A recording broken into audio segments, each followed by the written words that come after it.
It all started with a phone call. My heart was still racing from a stressful meeting at work when I glanced at my phone and saw my sister-in-law's name flashing on the screen. Her calls were rare, we weren't particularly close, and most of our contact happened at family gatherings where conversation was easy to keep surface level and polite. So when her name lit up my screen, I felt a flicker of something I couldn't quite name. Curiosity, maybe. Or a faint, inexplicable dread. I answered expecting news about a family event, a casual check-in, or maybe even a request for a favor. What I got instead was something that stopped me cold in my tracks. "You've been talking to people about us," she said the moment I picked up. No greeting. No preamble.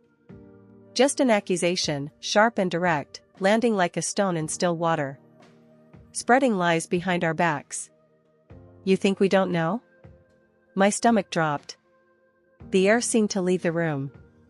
What was she talking about? I hadn't said a word to anyone about them. No gossip, no criticism, no private conversations shared outside of family walls. I racked my brain in real time, searching through every conversation I'd had in recent weeks, with friends, with coworkers, with my own family, and I came up empty. Nothing. Not a single thing I could point to that would explain the fury in her voice. Before I could even gather myself to respond, she continued, "Don't think we'll let this slide." And just like that, the call ended. I stood frozen, phone still pressed to my cheek, staring at nothing. My thoughts were a tangle. What did she mean? What lies? Who had supposedly heard them? And why hadn't she given me even a moment to respond, to defend myself, to ask what was happening? As the shock slowly faded, something darker took its place. A creeping realization. This wasn't a misunderstanding that could be cleared up with a quick conversation. The certainty in her voice, the accusatory tone, the abrupt ending, it all pointed to something much more deliberate. This wasn't the beginning of a conflict. It was the middle of one. And I hadn't even known the war had started. I sat down, took a deep breath, and tried to think clearly. What did they stand to gain? Who had given them this information, or rather, this misinformation? And more importantly, how far were they willing to go? The answer, I would soon discover, was further than I'd ever imagined. The days that followed that phone call were filled with a strange, suffocating tension. I didn't bring it up with anyone at first. I wanted to understand what was happening before I said a word. I told myself it was probably a misunderstanding, something blown out of proportion, someone who had misheard or misinterpreted a throwaway comment.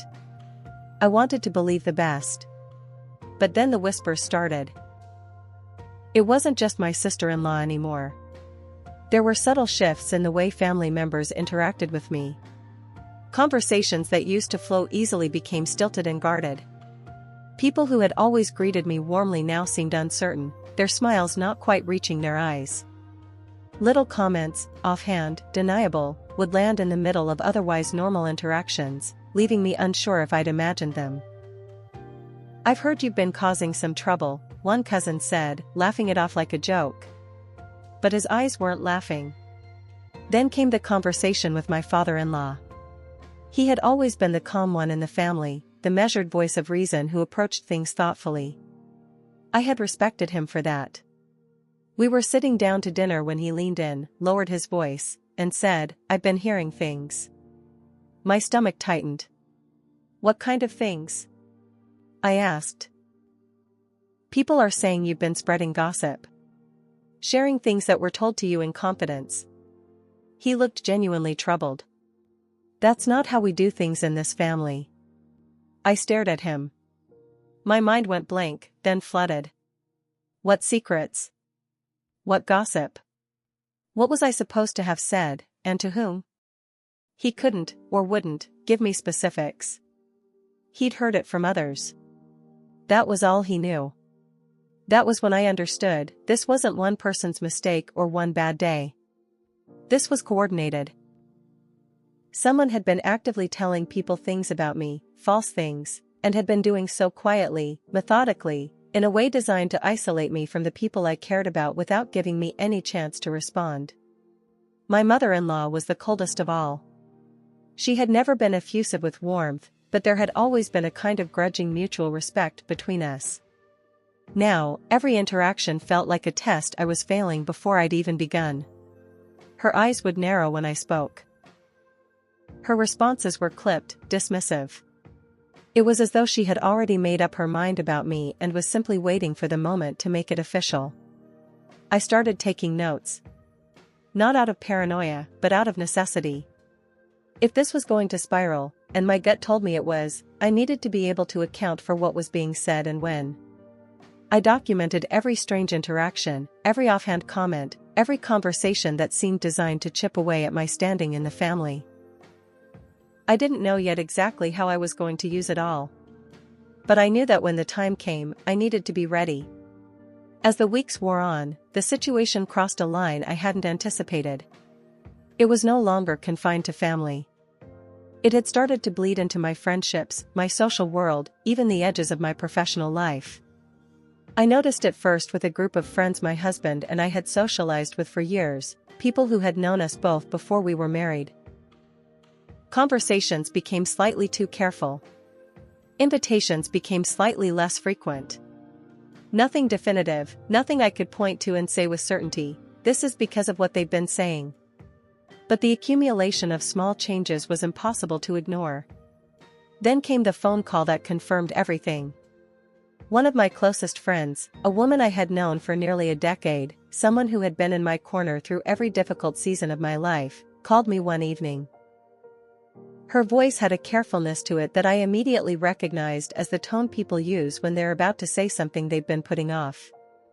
"I don't want to get involved," she said, "and I want you to know that I'm only telling you this because I care about you. But your in-laws have been saying things.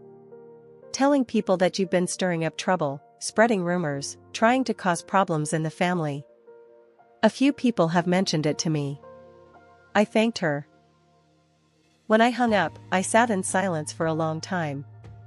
The betrayal of it hit me like something physical.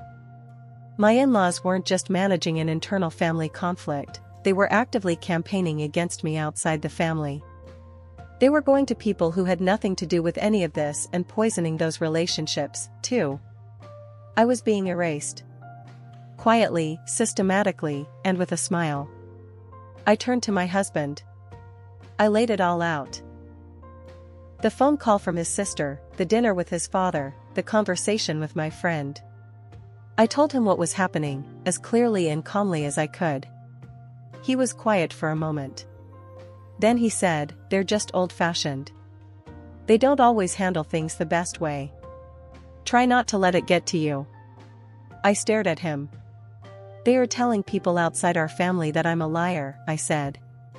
"They are actively damaging my relationships. This isn't about being old-fashioned." He shifted uncomfortably. "I'll talk to them," he said. But his eyes told me he wouldn't. And even if he did, it wouldn't be the kind of conversation that would change anything. That was the moment I realized I was truly on my own in this. My husband had chosen a comfortable middle ground that protected him from conflict with his family at the cost of leaving me completely exposed. I wasn't angry with him, not entirely. I understood the impossibility of his position. But understanding it didn't make it hurt any less. I had to act. I had been patient, observant, document-keeping. Now it was time to think about what came next. The family gathering should have been a neutral occasion, a birthday, I think, or something equally ordinary. A reason to gather, eat, catch up. I knew the atmosphere would be tense, and I braced myself for it. What I didn't expect was for it to become the moment they chose to make everything public. I walked into the room and felt it immediately, the shift in energy, the subtle realignment of bodies, the way certain conversations paused and then resumed a beat too late. I had become the subject of the room before I'd even had a chance to say hello. I sat down, accepted a drink, and tried to carry on normally. I made conversation. I smiled. I waited. Then my mother-in-law spoke. She didn't pull me aside. She didn't lower her voice. She looked at me from across the table, in front of everyone, and said, "I don't even know why you're here. You've been spreading lies about this family for months. I've had enough of your games." The room went silent. Every face turned toward me. I felt the heat of it, the collective attention, the shock, the uncomfortable anticipation of what would come next. I didn't explode. I didn't cry. I sat very still, feeling something cold and clear settle over me like a second skin. My husband, sitting just a few feet away, said nothing. He looked at the table. He did not look at me. In that moment, I understood with absolute clarity what was happening. This wasn't the culmination of a misunderstanding. It was a performance. They had chosen this setting, this audience, deliberately. They wanted to humiliate me publicly, to create a moment so uncomfortable and so one-sided that I would either break down or lash out, either of which would confirm the version of me they had been building in everyone else's minds. I did neither. I looked at my mother-in-law for a long moment. Then I said, quietly and evenly, "I think we should talk about this properly. All of us." She didn't respond. The moment passed. But something had solidified inside me. I was done waiting. I was done hoping that this would resolve itself, that reason would prevail, that love would be enough. None of those things had protected me. It was time to do what I should have done weeks ago. I was going to show them exactly what the truth looked like. I spent the next several days in a state of deliberate, focused calm. I didn't talk about what I was planning. I didn't let my emotions drive me. I thought it through carefully, from every angle, and I made sure that whatever I did would be clear, accurate, and impossible to dismiss. I had the notes I'd been keeping. I had the text message exchanges, some of which were revealing not so much in what was said but in what was implied, in the gaps and deflections and sudden changes of subject. I had a recording of a phone call, legally made in a jurisdiction where single-party consent applies, in which certain things were said that contradicted what had been presented to others. I had messages from people outside the family who had been approached and who had, bless them, reached out to let me know. I organized everything. I put it into a coherent order, a timeline that told a story, not my version of events colored by hurt and anger, but a factual account, documented and verifiable. I was also honest with myself about what I was doing and why. This wasn't revenge, though I'd be lying if I said that impulse was completely absent. This was self-defense. My reputation, my relationships, and my sense of self had been under sustained attack for weeks. I had tried patience, I had tried quiet, I had tried going through my husband. None of it had worked. The only thing left was the truth. I extended an invitation to my in-laws for dinner at our home. I kept the tone neutral, even warm. I said I thought it was time we all sat down together and cleared the air. They accepted, probably expecting me to apologize, to smooth things over, to perform the contrition they believed I owed them. What they got instead was something they had never considered a possibility: accountability. They arrived at our home looking like people who had already won. There was a smugness to the way my mother-in-law carried herself, a barely concealed satisfaction in my sister-in-law's demeanor. My father-in-law was quieter, more watchful. Perhaps some part of him sensed that the evening was not going to unfold the way they expected. We sat down to dinner. The conversation was surface level at first, careful, polite, the kind of talk that happens when people are circling each other. I let it go on. I was in no hurry. When the meal was winding down, I stood up and told them there were some things I wanted to share. I had prepared a presentation, not elaborate, but clear. Screenshots of messages. Audio clips. A written timeline of events, cross-referenced with dates and contacts. I didn't deliver it with drama or raised voices. I went through it methodically, piece by piece, letting each piece of evidence speak for itself. Here is what was said. Here is who it was said to. Here is how it contradicts what was said to someone else. Here is how it contradicts what was said to me. The room changed as I spoke.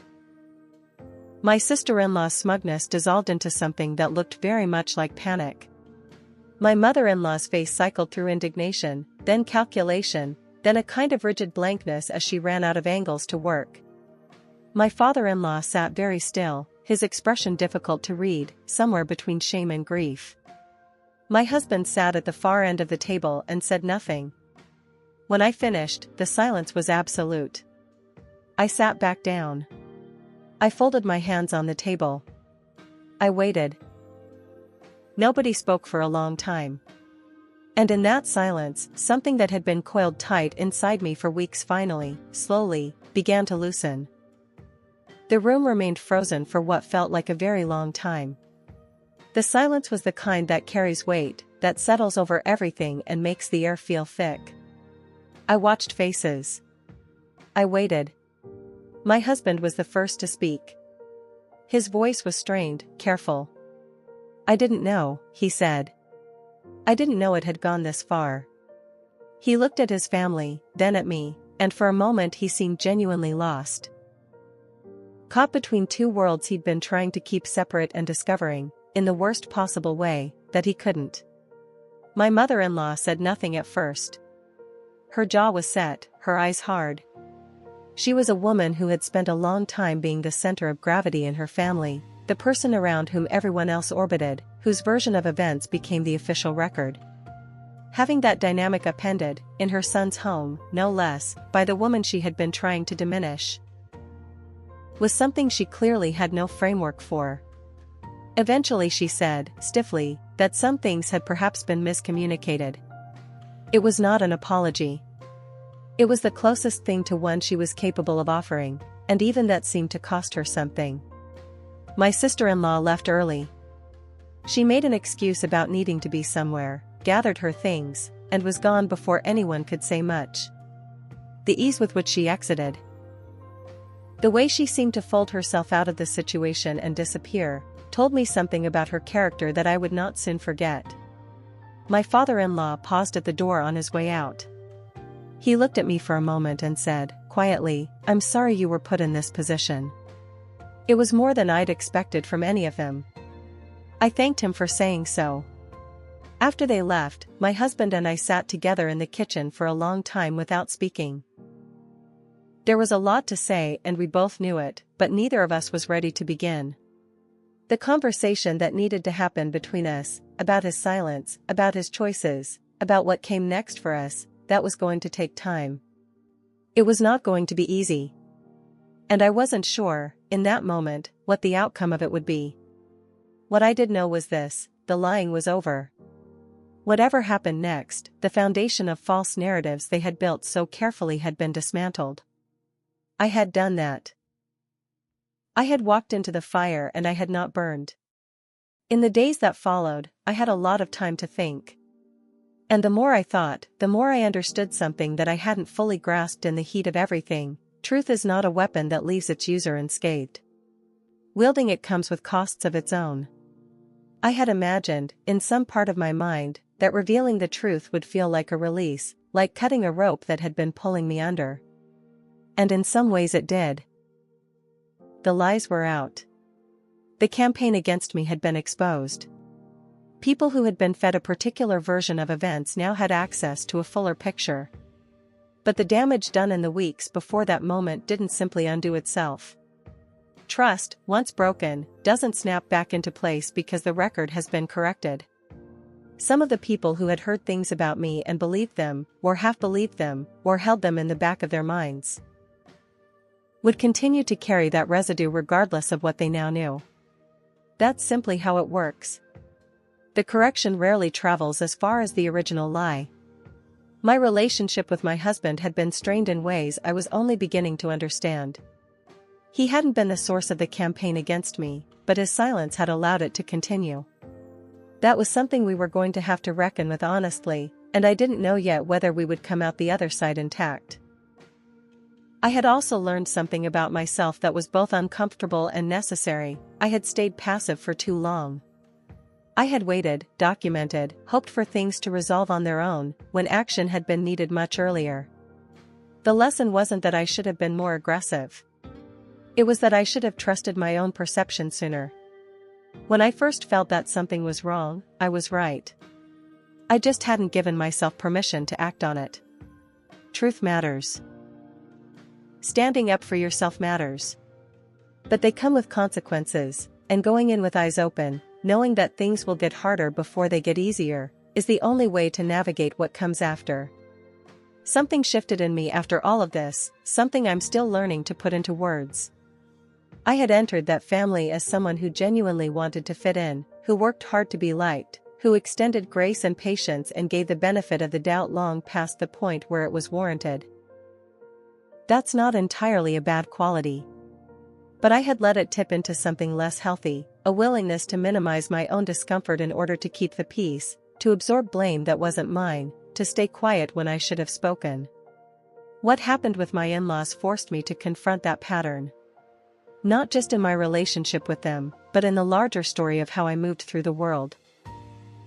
I had been so focused on being accepted, on being found acceptable, that I had made myself smaller than I needed to be, and that smallness had not protected me. It had made me a target.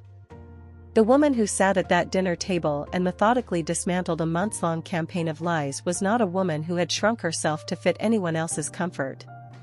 She was someone who had, finally, decided that her own dignity was worth defending. That shift didn't happen overnight, and it didn't feel triumphant in the moment. But looking back, I can see it clearly. That evening was the point at which I stopped asking for permission to exist on my own terms.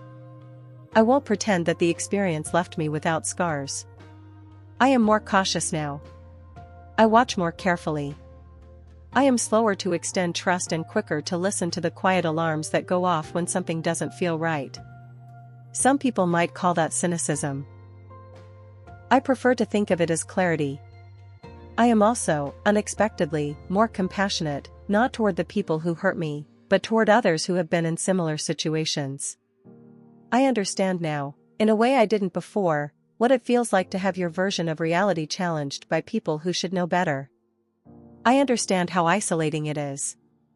How much energy it takes just to hold on to what you know to be true when the world around you seems to be insisting otherwise. That understanding is something I carry forward.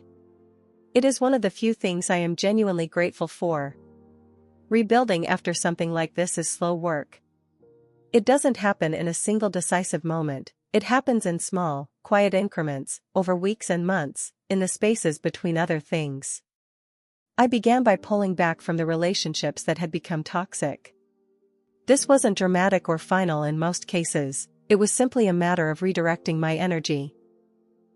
I spent more time with the friends who had shown me who they were when things got hard. I invested in the relationships that had proven themselves. I let the others fade to a comfortable distance. My husband and I had the hard conversations that had been postponed for too long. Some of them were painful. A few of them cracked things open in ways I hadn't anticipated. But we got through them, and in getting through them, we understood each other, and ourselves, better than we had before. That process is ongoing. I don't think it ever really stops. I also gave myself permission to grieve. Not dramatically, not indulgently, but honestly. I had loved being part of a family. I had wanted to belong.